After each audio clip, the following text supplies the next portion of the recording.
Atenção nessa frase aqui, ó. Eu me tornei a morte e um destruidor de mundos. Quem falou isso? Oppenheimer. Então, sobre ele, claro, sobre o filme e também sobre tudo que envolve o Projeto Manhattan, tudo aquilo que envolve Hiroshima e Nagasaki, inclusive a tripolaridade nuclear do momento atual, das três grandes potências nucleares da atualidade. Quem? Os Estados Unidos, a Rússia e a China. Mas tem muito assunto pra gente falar aqui.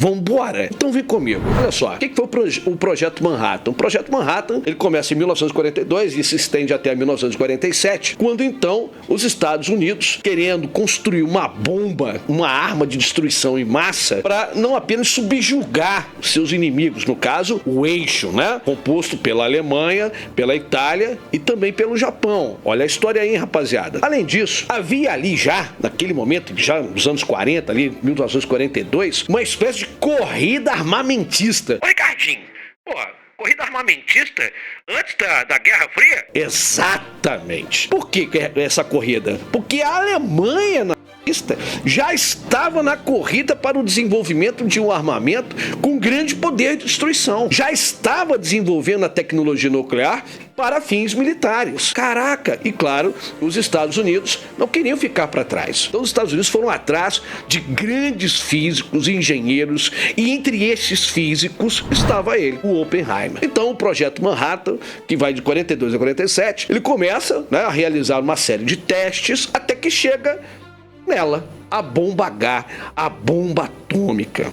A bomba atômica será então despejada entre duas cidades japonesas, Hiroshima e Nagasaki. Aí você pensa assim, pô, mas caramba, meu, por que Hiroshima, né, velho? Hiroshima era uma cidade estratégica para os japoneses, Nagasaki também, principalmente por serem cidades portuárias, no caso Nagasaki, um importante complexo naval e industrial japonês, e um importante ponto, né, de escoamento da produção industrial japonesa. Claro, então toda guerra, regiões, né, localidades de importância estratégica, cara, são alvos, claro, do seu inimigo. E não foi diferente no caso de Hiroshima e também Nagasaki. Outra coisa importante aqui. Atenção a isso aqui, rapaziada. Olha só. Um dos argumentos que justifica o que a gente entende como um injustificável, despejar duas bombas atômicas com poder de destruição em massa, a mais letal arma já produzida pelo homem, já no final da Segunda Grande Guerra Mundial. O Japão já estava derrotado? Aguenta aí. Qual era o argumento que os Estados Unidos passou a utilizar para justificar o bombardeio sobre Hiroshima e Nagasaki com bombas nucleares? Os Estados Unidos entendiam que naquele momento eles poderiam evitar um mal maior. Que é um mal maior? Sim, a continuidade da guerra, a continuidade do enfrentamento ao Japão, já mesmo com suas forças combalidas, mas invadir Tóquio, controlar o território alemão seria extremamente difícil. Então os Estados Unidos entendiam o seguinte: para evitar que mais mortes acontecessem, para que, né, pudesse evitar mais gastos com o prolongamento da guerra com o Japão e, claro, controle da região do Pacífico, as bombas atômicas serviriam para subjugar o inimigo, para que ele então se rendesse, e isso aconteceu também para provar ao mundo que os Estados Unidos dominavam essa tecnologia, né, a tecnologia nuclear, mas para evitar esse mal maior. Só para vocês terem uma ideia, quantos japoneses morreram, né, em Nagasaki e em Hiroshima? Em Nagasaki,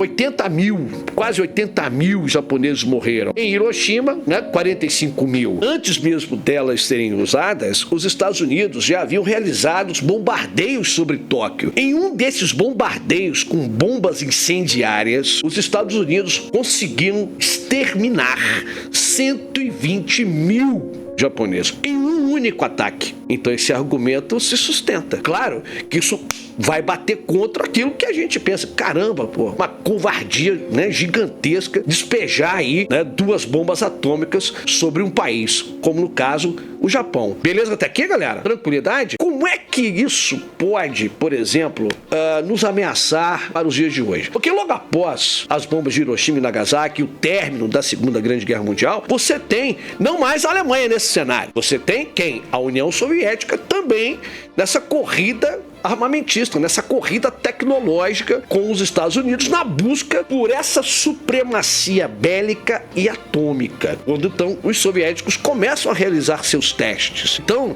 nesse período, pós-Segunda Grande Guerra Mundial, que nós chamamos aqui agora mesmo de corrida armamentista, corrida tecnológica, é o cenário da Guerra Fria. Guerra Fria. Por que fria? Porque não houve um embate.